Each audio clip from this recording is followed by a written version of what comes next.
Évangile de Jésus-Christ selon saint Luc. En ce temps-là, Jésus descendit à Capharnaüm, ville de Galilée, et il enseignait le jour du sabbat. On était frappé par son enseignement, car sa parole était pleine d'autorité.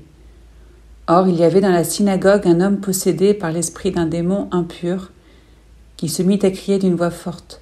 « Ah, que nous veux-tu, Jésus de Nazareth? Es-tu venu pour nous perdre? Je sais qui tu es le Saint de Dieu. » Jésus le menaça. « Silence, sors de cet homme. » Alors le démon projeta l'homme en plein milieu et sortit de lui sans lui faire aucun mal. Tous furent saisis d'effroi, et ils se disaient entre eux, « Quelle est cette parole?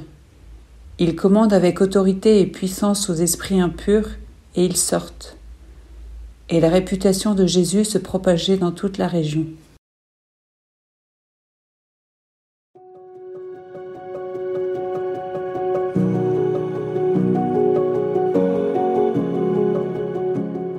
La grande caractéristique de la parole de Jésus, plusieurs fois reconnue par ses auditeurs, est qu'elle est pleine d'autorité. Que veut dire qu'une parole est pleine d'autorité? Qu'est-ce qui a conduit les personnes présentes dans la synagogue à relever l'autorité de Jésus?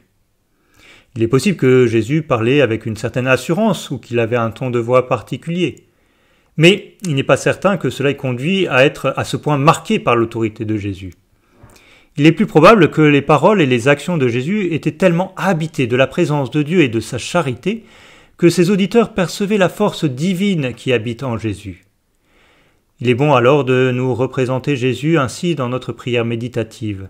Jésus utilise des mots humains, des expressions humaines, mais nous devons aussi percevoir en l'écoutant la force de la présence et de l'action divine qui habite ces paroles. C'est cette autorité qui vient toucher notre cœur et le transformer.